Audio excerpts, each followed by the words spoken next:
សួស្តីបងប្អូនជនរួមជាតិជាទីមេត្រីសូមស្វាគមន៍មកកាន់ Channel Poma Story និទានរឿងខ្មោចជាទីស្នេហាក្បាលរឿងដំបូងរបស់យើងគឺផ្ដើមចេញពីភូមិមួយឈ្មោះថាភូមិនោះនៅជាប់ជើងភ្នំ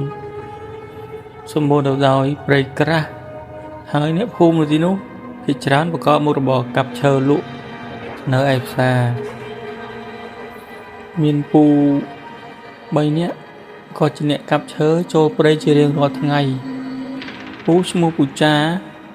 និងពូដងហើយនិងពូសែន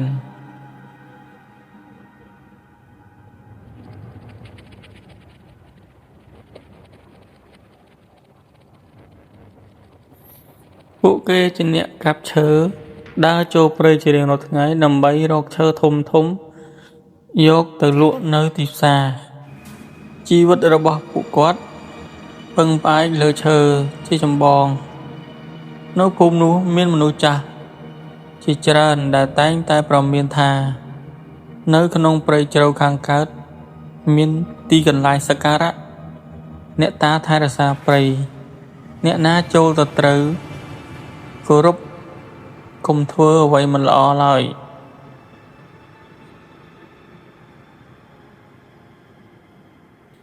ប៉ុន្តែពូចានិងពូសែមជាមនុស្សក្លាហានហើយមិនសូវជឿលើរឿងអាថ៌កំបាំងប៉ុន្មានទេពួកគេច្រើននិយាយថា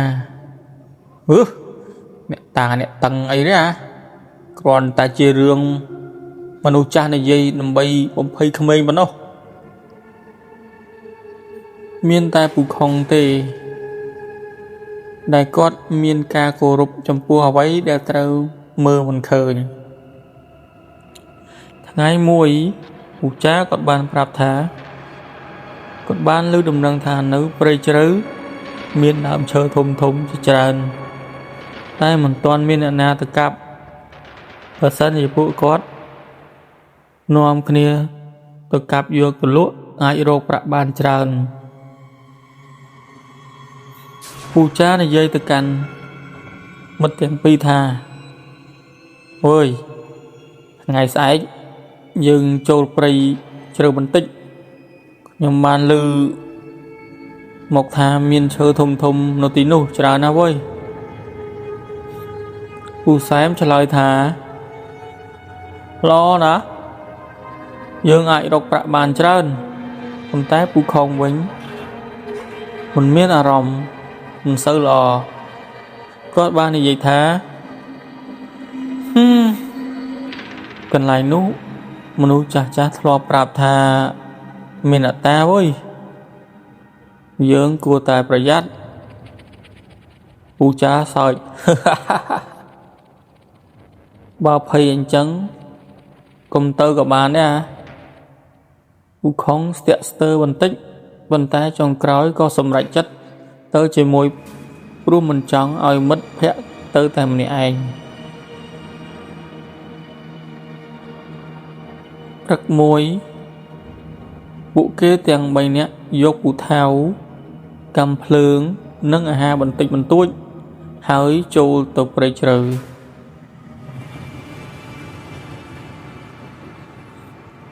ព្រៃនៅទីនោះស្ងប់ស្ងាត់ខ្លាំងណាស់មើលដើមឈើធំវាសន្ធឹងបាំងពន្លឺថ្ងៃសូម្បីតែសំឡេងសត្វក៏ឮតិចបំផុតដែរពេលដើរបានមួយសន្ទុះស្រាប់តែមានពស់ធំមួយក្បាលលេចចេញមុខពីមុខ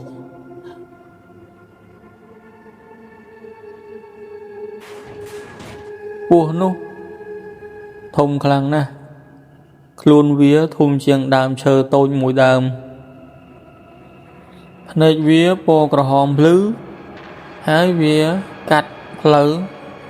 មិនឲ្យពួកគេទៅមុខពូខុងភ័យខ្លាចហើយនិយាយសំឡេងទាបនេះធម្មតាទេវើយយើងត្រឡប់ទៅវិញទៅអី ពូសែមក៏ចាប់ផ្ដើមមានអារម្មណ៍ចម្លែកដែរប៉ុន្តែពូចាមិនខ្លាចឡើយគាត់និយាយថាពស់ធំក៏ដោយបើវារារាំងផ្លូវយើងក៏បាញ់វាចោលទៅមិនទាន់មានអ្នកណាអាចទប់បានទេពូចាក៏លើកកាំភ្លើងបាញ់ទៅលើពស់នោះសំលេងកាំភ្លើងផ្ទុះក៏ក្រើកព្រៃ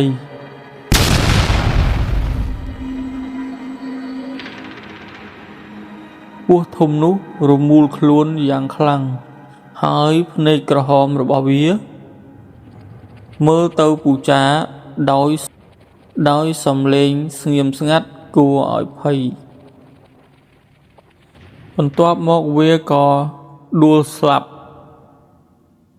ពេលនោះខ្យល់ក្នុងព្រៃក៏ចាប់ផ្ដើមបក់ខ្លាំងហើយស្លឹកឈើសូម្បីតែដើមឈើធំក៏ញ័រដូចជាមានអ្វីមិនពេញចិត្ត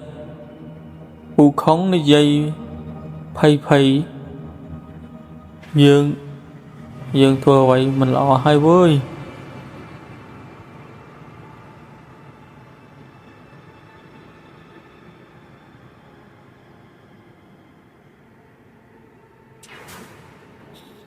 ពួកគេក៏ប្រញាប់ត្រឡប់ទៅភូមិវិញយប់មួយបន្ទាប់ពីថ្ងៃនោះពូចាក៏ចាប់ផ្ដើមសុបិនអាក្រក់គាត់សុបិនឃើញពស់ធំនោះវាឡើងមកពីដីហើយរុំជុំវិញខ្លួនគាត់ភ្នែកក្រហមរបស់វាមើលទៅគាត់ដោយកំហឹងពស់នោះនិយាយសំឡេងធ្ងន់ថាហេតុ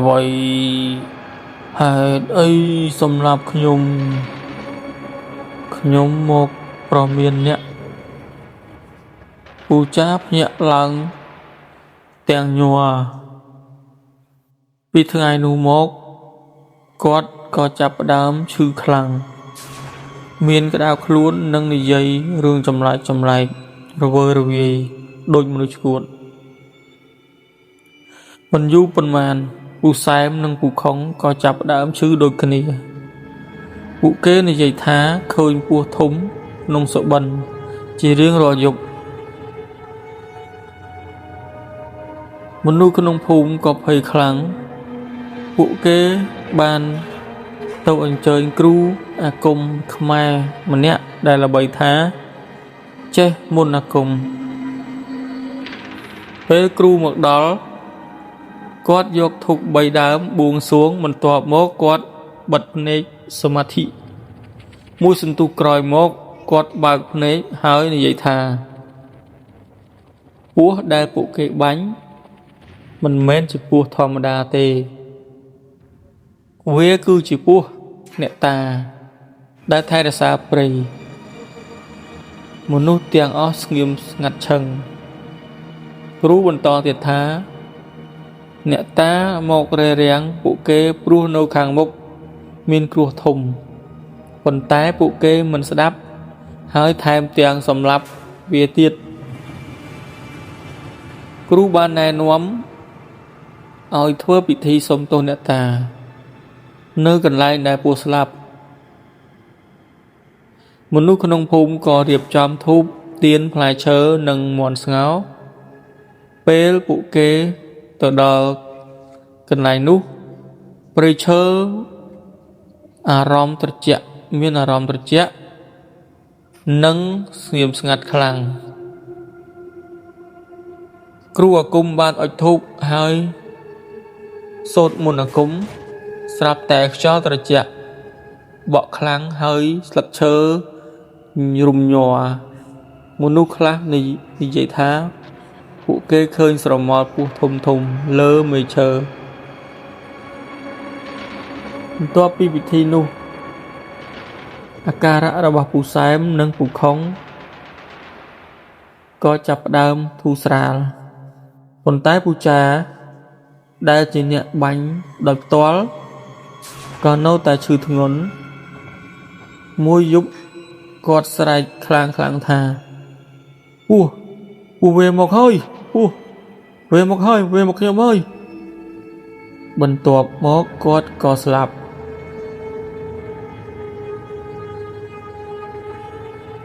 ចាប់ពីថ្ងៃនោះមកមនុស្សក្នុងភូមិបាននិយាយរឿងនេះតគ្នាវាខ្លាចជាការប្រមានថាកុំមើលងាយអ្វីដែលមនុស្សចាស់ប្រមានពេលចូលព្រៃត្រូវគោរពអ្នកតាកុំធ្វើអ្វីដោយអំណាចនិងមិនចេះគិតពីផលវិបាកព្រោះនៅក្នុងព្រៃខ្មែរមានអ្វីជាច្រើនដែលមនុស្សមើលមិនឃើញប៉ុន្តែវាមានពិតជាចុងក្រោយសូមអរគុណមិត្តអ្នកស្ដាប់ទាំងអស់គ្នាដែលយកចិត្តទុកដាក់រឿងនិទានរបស់ខ្ញុំសូមអរគុណច្រើនសូមចុច Subscribe Follow និងដើម្បីទទួលបានរឿងថ្មីៗទៀតអរគុណច្រើនសូមជម្រាបលា